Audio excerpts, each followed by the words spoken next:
This is Bringing the Darkness to the Light with Catherine Nadal, professional psychic medium. Today's guest is Rik Fox. Rik is an American heavy metal bassist. He's known for his work during the 1970s and 80s in New York City and Hollywood. He is a rock metal scene player. He has played with Steeler, WASP, and SIN. He is known as the winged knight of heavy metal. It's a pleasure to have you on, Rik. Thank you, Catherine. Well, let me tell you, I am a big fan of yours. I have watched your career over the years, and I just find it amazing. The history is behind you, and a lot of these stories in the rock and metal scene, I always love hearing them. So I can't wait to dive in and hear about your life. So how did you start out? I mean, like, where did you grow up? Because I know that when you first got involved, you were really very involved in playing in cover bands. So how did you get involved in music to begin with? That probably goes back to when I was a little boy. When my dad got out of the Korean War, he wanted to get into broadcasting. He was a huge fan of like Frank Sinatra and, the big band era, jazz and all of that.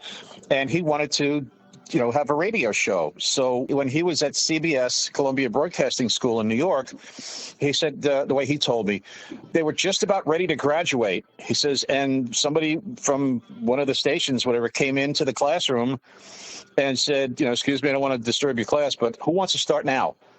And my father was the first one to shoot his hand up. He goes, all right, you follow me. And that person led to my dad creating his own big band swing jazz show on WGBB, which was out of Freeport, Long Island. And I have some documentation of him. He used to interview the stars on air, almost like what we're doing now, in that ilk, and there's pictures of him and letters of appreciation from various record labels thanking my dad for, having their artists on air and interviewing them and whatnot, and, widening their reach to the fans. There was a day when my dad had a day off. He took me with him out to Long Island to the station.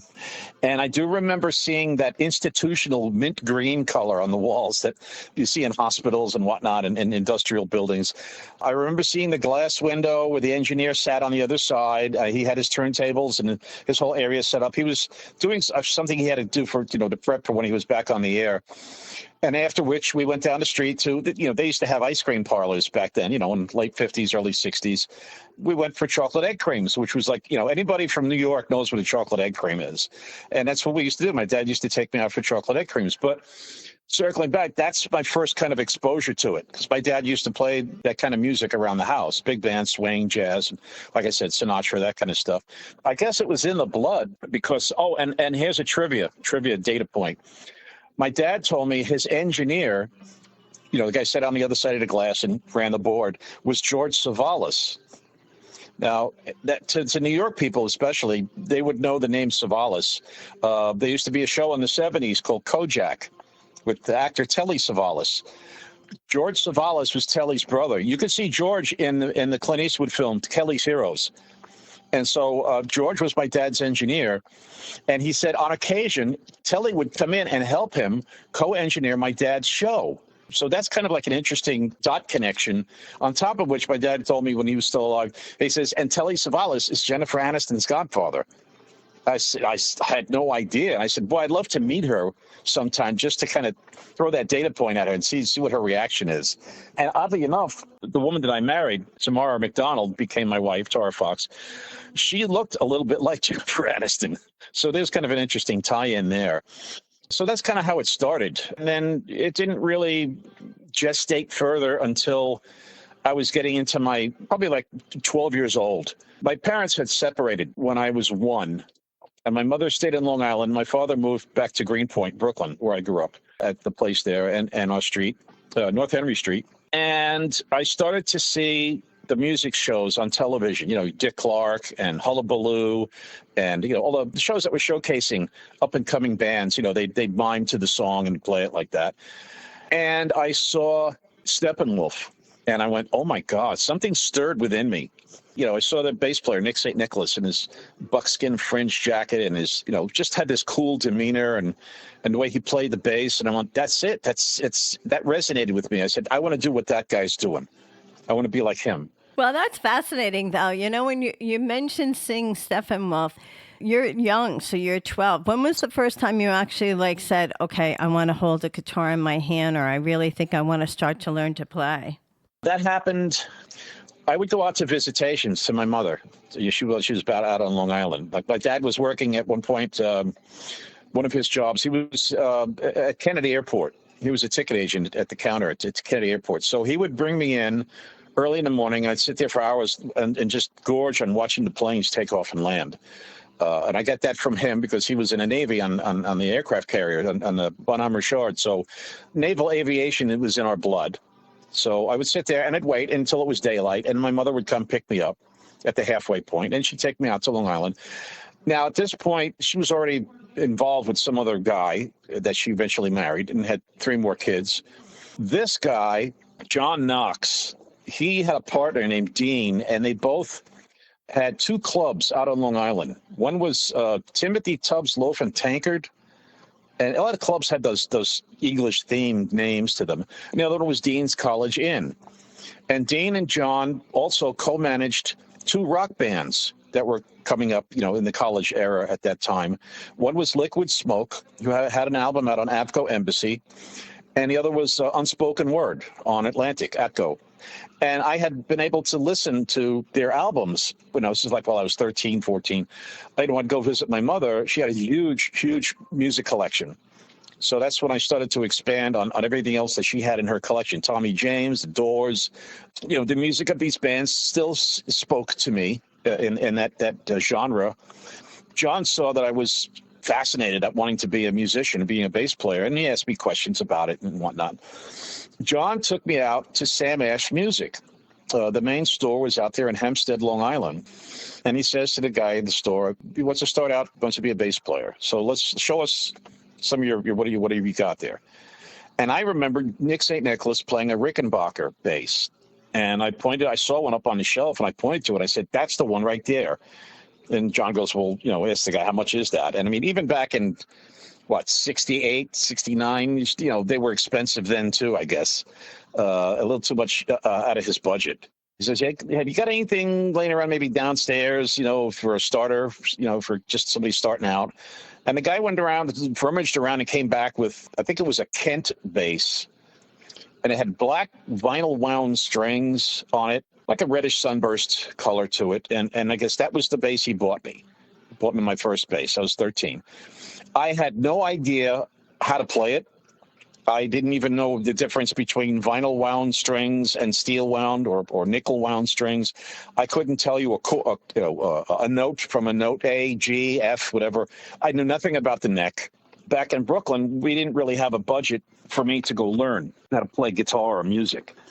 So everything was pretty much by ear.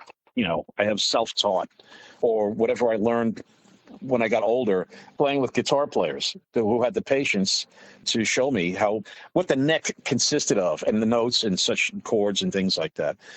So I would sit down in the basement and play my records on the stereo, trying to match the sounds I heard coming out of the speakers with touching various points on the bass neck and trying to match that up. It was a real hit and miss kind of process that way. And of course, since we were on the first floor, that sound went up through the floor into the first floor apartment. And my grandmother's up there banging on the floor going, turn that damn crap down.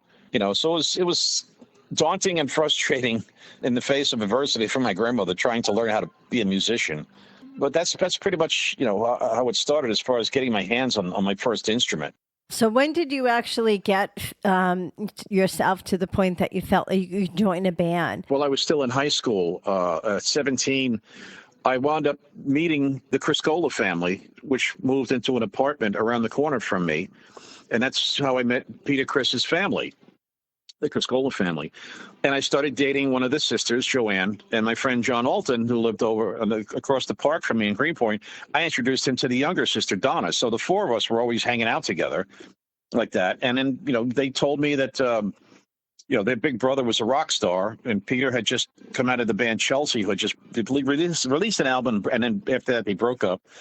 But I got to meet Peter, and he truly indeed dressed and looked like a rock star, kind of like a a Rod Stewart in the faces version of John Lennon, because he always had the round glasses, and his face looked a little bit like John Lennon. And he had the rooster shagged layered haircut, which he gave me. He gave me my first rock and roll haircut like that. And I got to be friends with Peter and his wife Lydia, who I'm still friends with. And that was bringing me closer in my teens to that kind of music. So we used to go watch Kiss rehearse at their loft on 23rd Street before they were even named Kiss. It was just Peter, Gene, and Paul. Ace wasn't even in the band yet. And we, a couple of us friends from Greenpoint, we'd all go to watch them rehearse. And what eventually became the band we know today as Kiss, we got to see it in its infancy. And we had never seen anything like that before, so we didn't know, there was no yardstick to compare it against. When I graduated high school, and I was, like I said, a foot messenger in Manhattan, I was sitting out in front of the Seagram's building over there by 52nd and Park Avenue, and this girl comes walking by. She had a haircut like mine, so we're like, wow, two creatures from another planet meeting on this planet. I mean, we look, similar as far as our haircuts. So we recognized each other that we had the same style haircuts. And we started talking. One thing led to another. And she told me about a club in lower Manhattan called Max's Kansas City. And I said, well, what's that? She said, you don't know about Max's Kansas? I said, no, I never heard of it. She goes, oh, well, you got to go. I got to bring you there. So we arranged a date. And I went down there. It's like 17th Street, Park Avenue South. It's not there anymore. But Max's was such a legendary institution as far as the music scene in New York City. That was my first step into the rabbit hole. Los Angeles had the Rainbow Bar and Grill and Sunset. Max's was like the New York version of that, if you had to make a comparison. And it was packed every night. It started out as a Andy Warhol art crowd club. And in that, over time, Alice Cooper, Iggy Pop, David Bowie, Mick Jagger, they were all, friends with Andy Warhol and his crowd, so they started coming hanging out. And once the word got out that there were rock stars hanging out at Max's, then the whole influx started. It became a rock club. And, Andy Warhol took his crowd and went somewhere else, and Max's became this legendary rock and roll club, out of which the likes of Springsteen, Alice Cooper, Bob Marley, Aerosmith, these bands were all signed after doing showcases at Max's. So the stage was legendary. And through the girl that brought me to the club, she introduced me to a guitar player from a group called the Martian Rock Band. His name is Sebastian Black. He went by the name of Sebi Castle back then, and he was, I think, from the Bronx.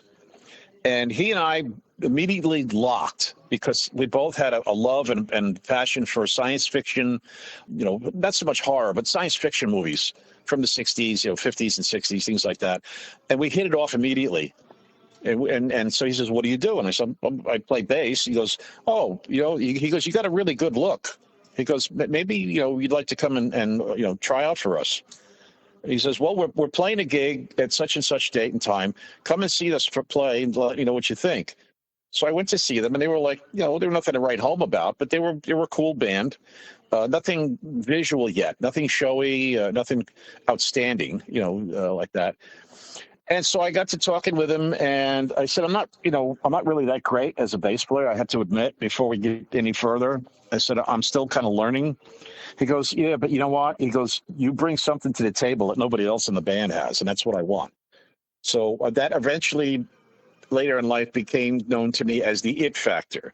Everybody kept saying, you have this it, something you bring to the table that's missing from whatever band you join. And that became a recurring data point for almost every band that I've played in, was that I bring something that they were missing or they were looking for that was not in their current bass players. So I went up to their loft in Manhattan, and then we did one show at Max's, and we supported a group called the Neon Leon Invasion, Rainbow Express. And Leon was famous in New York, famous African-American hard rock, proto-metal, guitar player out of, I think, the Philadelphia area. And so he was real big, with that scene. And so my first professional debut, you might say, was at Max's Kansas City. I think it was Halloween, 1975. And that was my first show. From that point on, with successive shows, I became a veteran of the New York underground rock scene in the 70s. And we played Max's, we played CBGB's. There was a couple other venues that were not really a big name. But now I was rubbing shoulders with those Ramones and all of those Tough Darts, Richard Hell and Robert Gordon, all the famous legendary people that were a part of the whole Max's scene. Wayne County, who became Jane County, my first ever seeing a transvestite, rock performer. That was my introduction to that. In that, we were approached by a photographer who just absolutely fell in love with us. It turns out he was a legendary photographer named Lee Black Childers. And Lee worked out of David Bowie's management, Main Man. And he said, you guys are so Ziggy Stardust, but heavier. So I want to do a photo session. He goes, I want to bring David down to see you guys. And we did the photo session for Rock Scene magazine. We were in there a couple of times. He never managed to get David to come, and come down and see us like that. But these were little hallmarks and important data points in my resume, my career. My start was, playing in Manhattan, in New York City, as part of the underground rock scene of the 70s, that whole Max's, scene. That led to your next data point of my playing in Jersey, in the cover bands. I was working in a clothing store on 8th Street in Manhattan, for anybody who knows the West Village. I was a few doors down from the Electric Lady Studios, the famous Jimi Hendrix, Eddie Kramer studio. And in walked a rock and roll looking guy with his girlfriend or wife. I don't remember. And, he's, wow, who are you? I got that kind of reaction from a lot of people who, you look like a rock and roll guy. I said, well, yeah. And he goes, what do you do? I said, I'm a bass player. And I said, well, what do you do? And he says, well, I'm a guitar player in a band called Virgin. I went, oh, I see the picture of you guys in Rock Scene magazine. You're down by the Jersey Shore on the boardwalk, all glammed out and platforms. And he goes, yeah, that's us. He goes, I'd like to replace our bass player. The pattern now is starting to form. First, I did it in a Martian rock band. Second approach, we'd like you to replace the guy we have. I got introduced to them. We set up an audition in one of the studios in Manhattan. And I got the gig, and I wound up replacing the bass player from this band. This predates the Virgin that Bill Aucoin managed years later, the Leif Garrett connection. That was a whole totally different band. They didn't know we had the name first. I was introduced to the music of a band called Angel in 75, 76. Their first album came out. And when I saw what they looked like on the back of Hell of a Band, I saw Mickey Jones at Punky Meadows, and I went, that's it. That's the template for the rest of my life of music. I'm going to look like these guys. It was kind of the same feeling I got when I first saw Nick St. Nicholas and Steppenwolf on TV. We finally got to see a good, clear picture of what the guys in Angel looked like. And so my haircut was originally looked like Mickey Jones's cut. And when Angel came to play in New York, I did everything I could to meet them. I saw them like 5 or 6 times, 7 times. When Punky first saw me, did a double take because he thought I looked like his bass player, Mickey.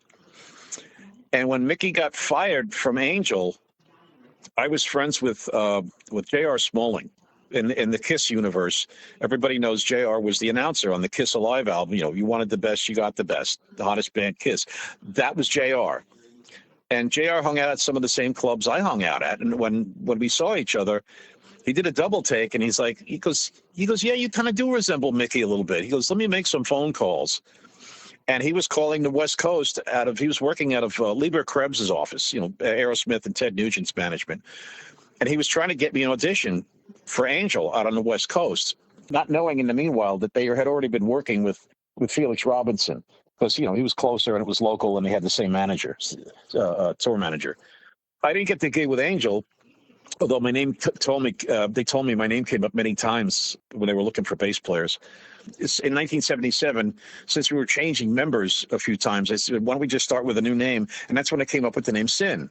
So Virgin became Sin around 1977. We were the first ones to use the name Sin. And there was no internet to check these things, And that was it. So now we were Sin until 1978. Ian left and played drums in another band. It was a business decision. And then I started hanging back out on the club scene again at Great Gildersleeves which was like an intermediate club. And everybody in New York remembers Great Gildersleeves. Beginning or mid-range touring bands would come play there. Somebody had a new album out and were transitioning to bigger stages, would play, with Gildersleeves. And I wound up doing concert lighting for a lot of bands, helping them load, unload, and do concert lighting. I met, so many people I met there. I started dating a girl from Jersey who started to take me to the Jersey clubs when I wasn't doing anything in New York. And somehow my name came up on the lips of a band called the E. Walker Band. And the E. Walker Band, like many of the bands, you're pretty much a live jukebox. You're there to help the club sell drinks. And they had like 50-cent drink specials, et cetera, and so forth back then. I got a phone call at my girlfriend's house, and it was the guys from E. Walker. And they said, "You got a good recommendation. We'd like to, have you come down and check us out." Here we go, the pattern again. I go to see them they're playing at the Orangeburg pub in Orangeburg, New York, just over the Jersey border. And I watched him go through their set, and I thought there was absolutely nothing wrong with their bass player. He looked good. He played good. Had a good rock and roll look, black hair. And they came to me between sets, and they said, "Yeah, that's the guy you're going to replace. We're starting you out on Wednesday. Here's a set list." And they gave me like 40-some-odd songs to learn, maybe 50 songs, most of which I didn't have in my possession. But, they wanted me to start out right away. I had like 3 days to prepare 40, almost 50 songs. And it ran everything from Joe Jackson to Judas Priest, new wave, pop, classic rock, Doors, The Who, Zeppelin, like I said, and all the new wave stuff. And that was my trial by fire.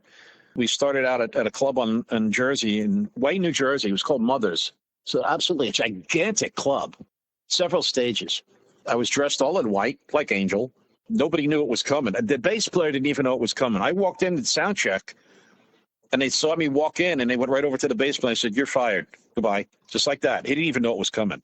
So I kept note of that because that could happen to me at any time. If that's how they do business, and I see how business is done, then that could happen to me too, for whatever reason. That's how I started playing 6 nights a week, was with the E. Walker Band, all over Jersey and upstate New York. And the Starwood was like the biggest thing going on, in Hollywood. And all the big bands, touring bands, everybody would play the Starwood. And he said, "You look like you would fit with this band we know. And it'd be perfect." And I said, "Yeah, but they're in Los Angeles. I'm here in New York." Whoever thought that, when you go audition for a band, it's usually within some drivable travel distance, an hour, maybe more to tops, at 2 hours, whatever. Not across the country.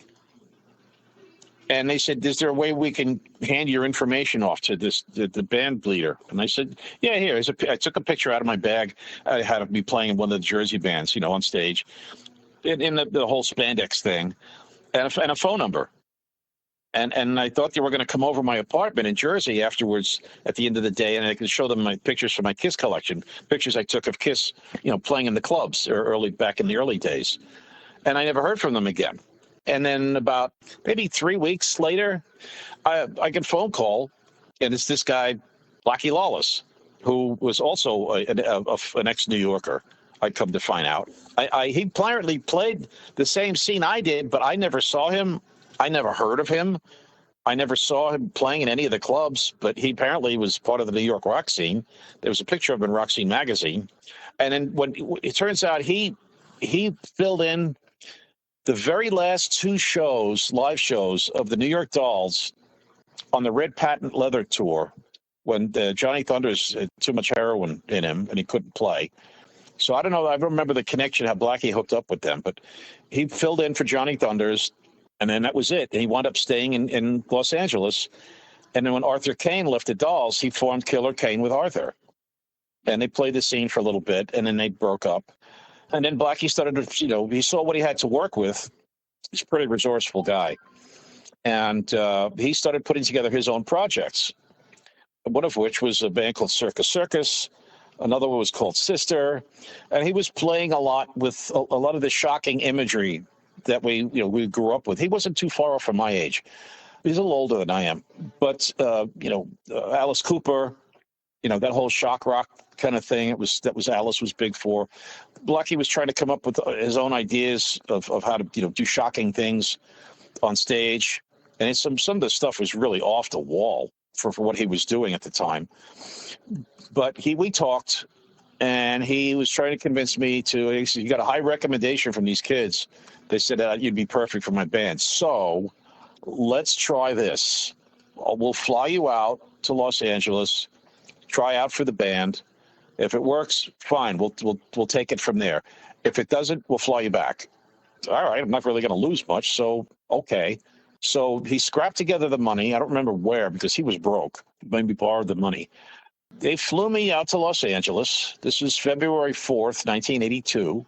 They asked me, how tall are you and what do you I didn't really have anything to send them because playing in cover bands in Jersey, we don't have demo tapes. And, we just had some pictures taken.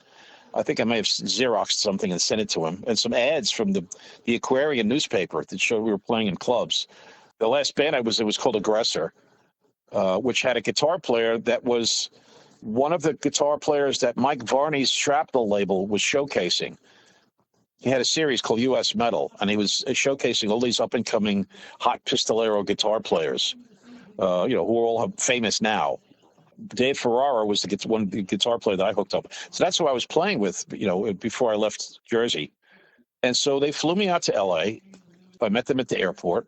Randy Piper, guitarist, and Tony Richards, drummer, took my gear to Randy's studio in Anaheim. And I went with Blackie to his house in Hollywood. And the guy driving us is a guy named Mike Solon. Now, for the people in the KISS universe who know this, Mike Solon was the brother of Eddie Solon. Eddie Solon was Ace Frehley's guitar tech and the first sound guy that they had for KISS early in their days. So there was kind of a dot connection tie-in to KISS out of left field.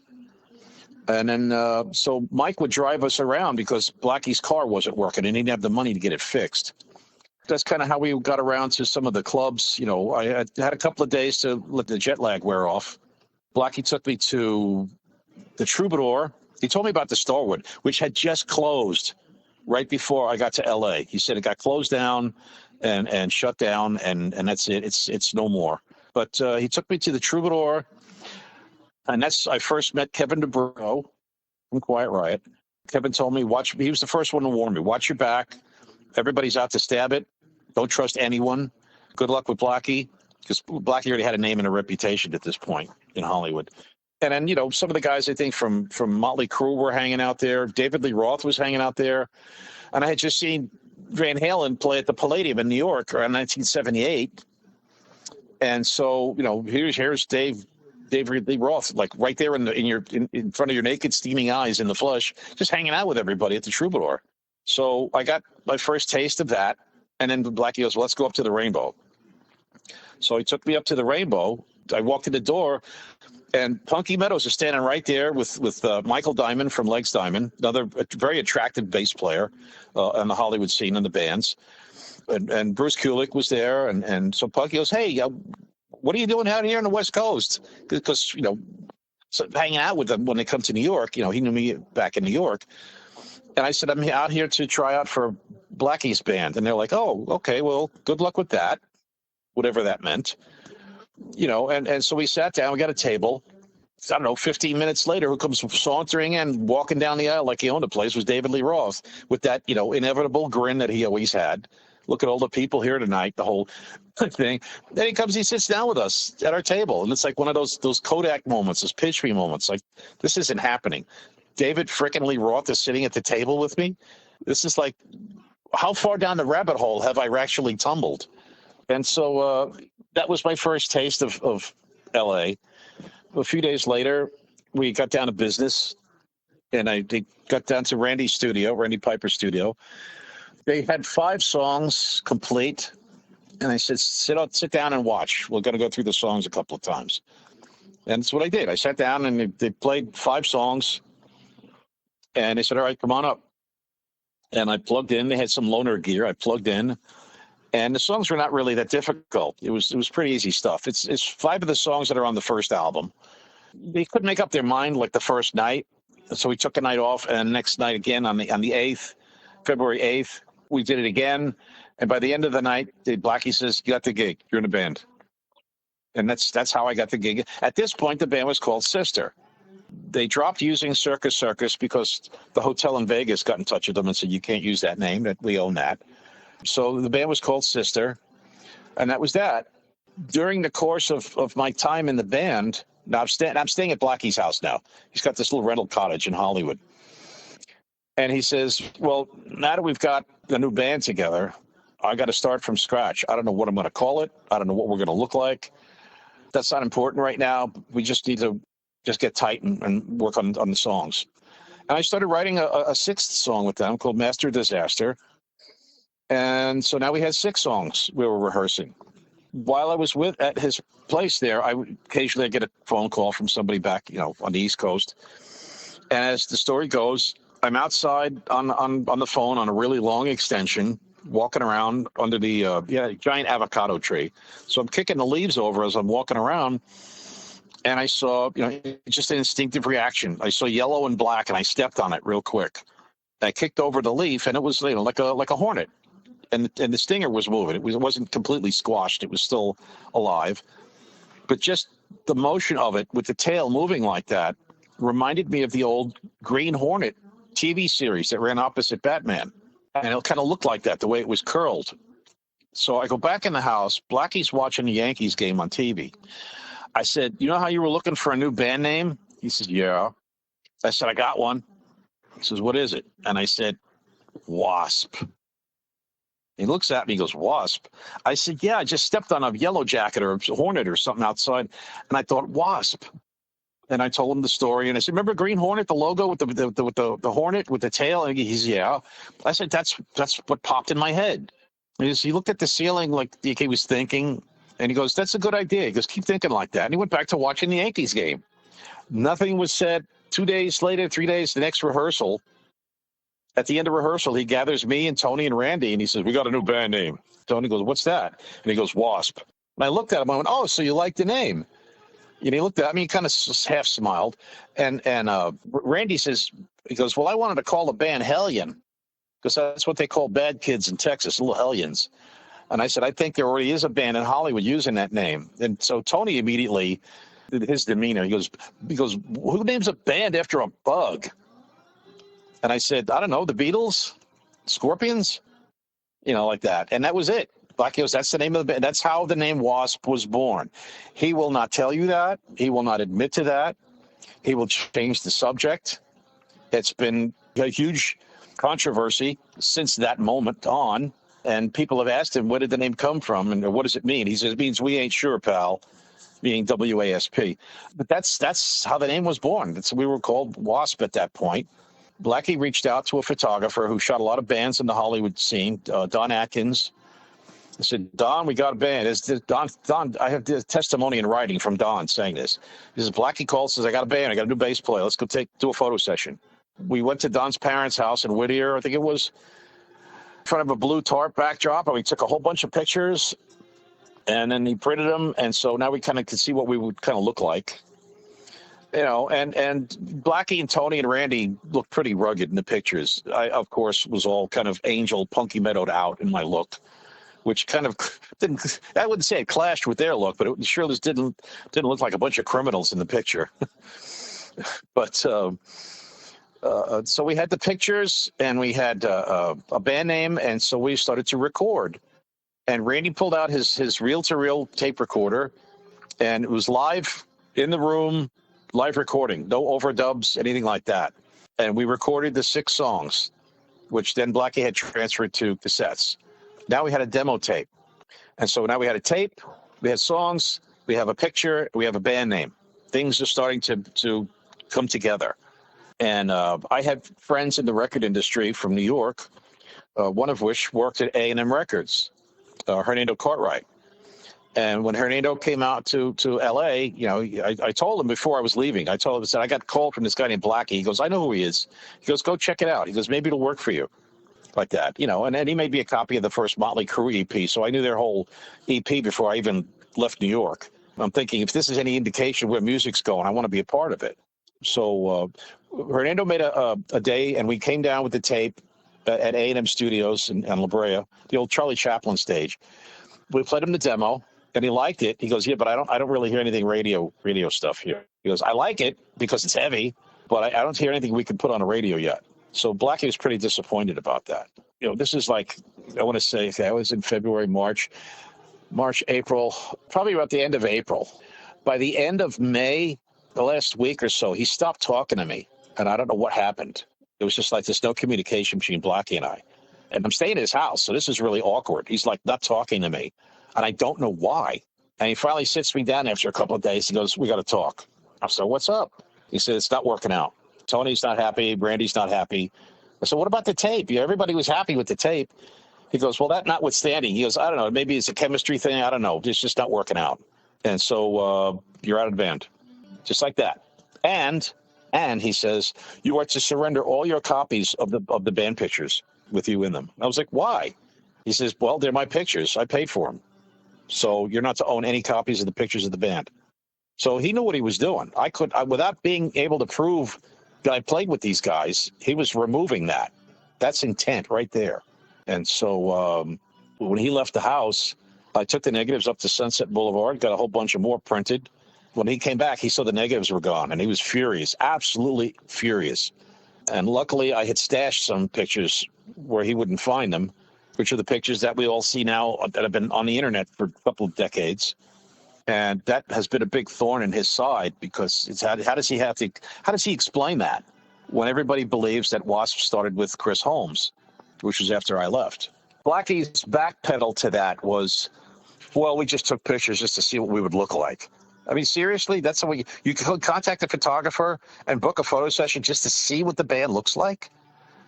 That's your best shot? Oh, my gosh. So what happened after that? How did you get involved with joining Steeler?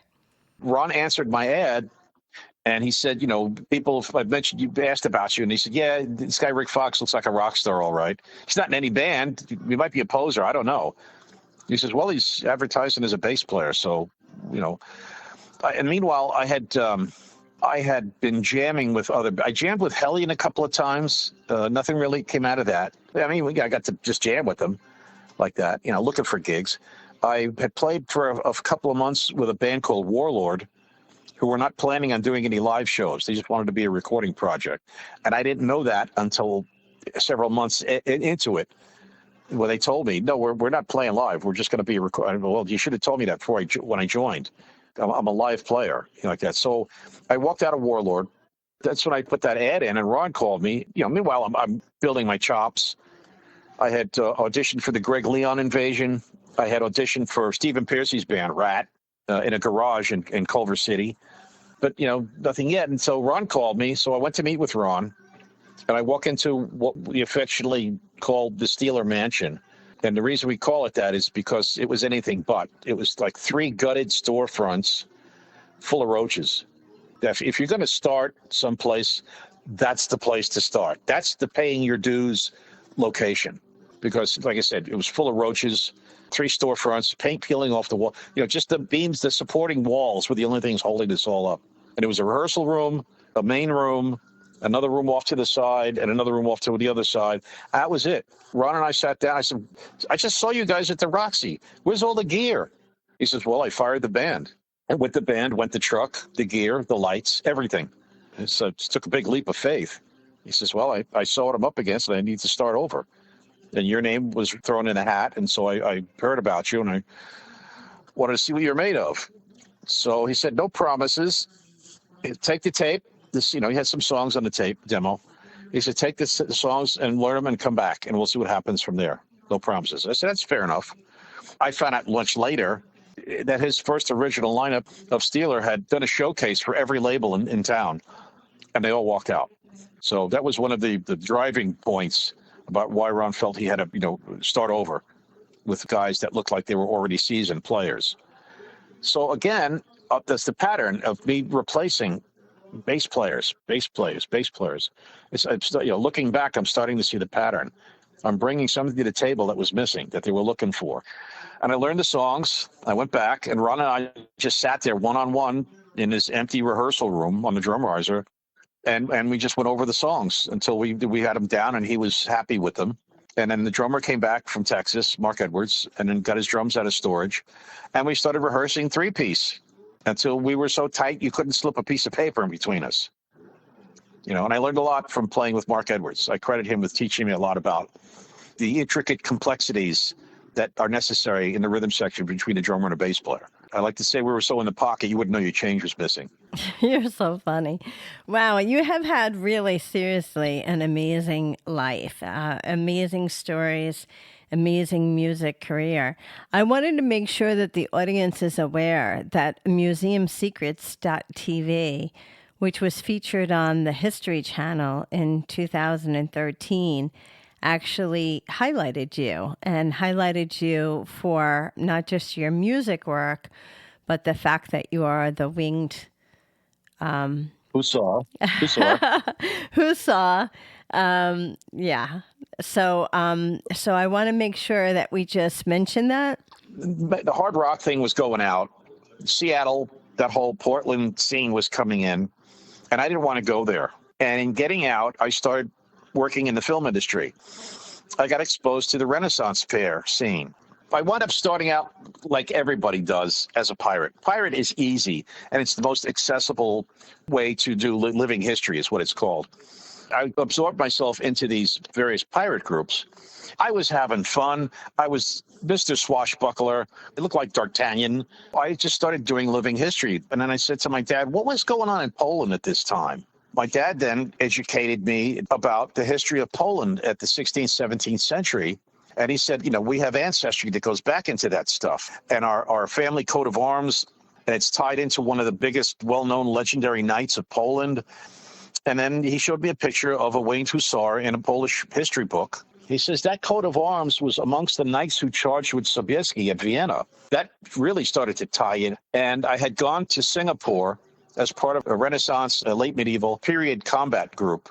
And so I was so engorged in this stuff that when I came back from Singapore, and he said that he was part of a press junket that covered a museum exhibit that came over from Poland. He says, if it goes to LA, you've got to see this. So I reached out to the curator that I'd like to come down and research this, take pictures, etc. And a day later, the curator calls me back. He says, Mr. Fox, you've been granted special dispensation. We will assign you a docent, and he will take you wherever you want to go through the exhibit for your research. So he took me, and I stood there in this gigantic doorway, this huge hall. And it was one of the captured tents, the Turkish tents from Vienna, and paintings of Sobieski and all these other Polish commanders, and weapons, the lances, the swords, and there was the armor. And when I stood in the doorway of this hall, immediately all of the hair stood up on my body. And in my mind, I heard two words: I'm home. I was told later on, that's what's called an epiphany. And I said to myself, when this museum exhibit goes back to Poland, I can't let people forget about this. I have to do something about this. And that's when I set about recreating my own version of a Polish Hussars encampment. I was raising Polish historic awareness and culture for a people who are always derided and made fun of and mocked. And I was representing with accuracy and with history.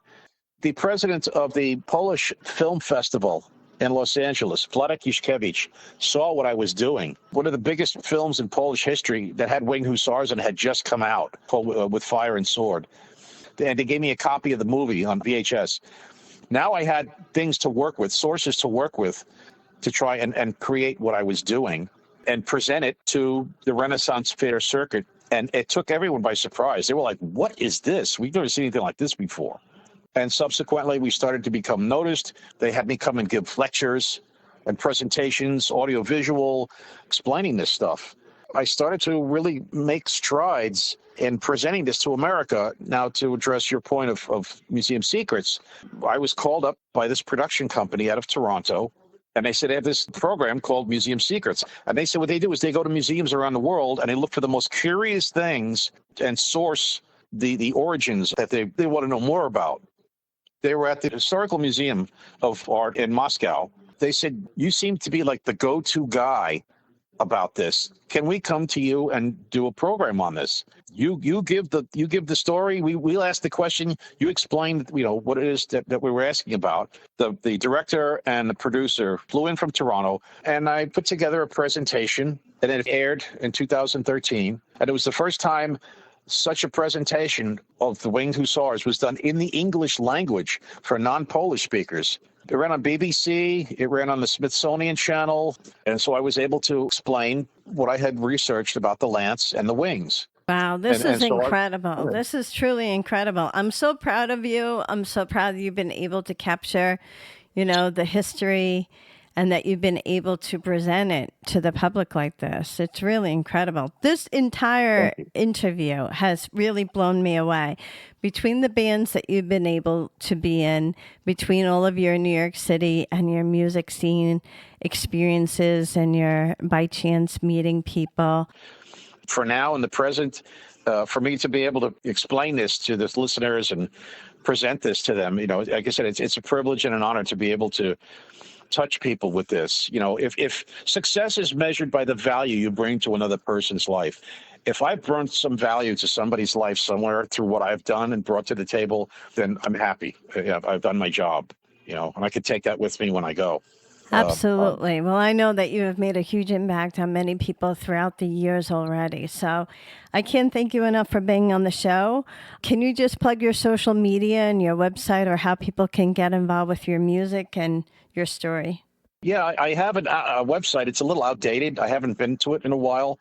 Quite frankly, it's a little difficult for me to navigate, but it's, I think it's rikfoxbase.wixsite.com//Rik Fox. I could probably send you a copy of it. I'll text it to you so you can add it to this, to whatever you put it in print form. But I'm pretty much found mostly on Facebook. I have a primary account, which I'm usually on. I have a fan page, which is private. And then I have an older Facebook page that's tied to my Wikipedia page. And I'm really on that. But some people see that and they think they can contact me through that. And I see it, but I don't really go to it that often. But yeah, I'm mostly in Facebook. Great. Yeah. Thank you so much for being on the show. Thank you. Thank you for having me.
You have been listening to Bringing the Darkness to the Light with Catherine Nadal, professional psychic medium, Dream Central Station, LLC. My audio editor is Al Hemberger at the Loft Recording Studios in Bronxville, New York. This is WNEW 102.7 FM radio.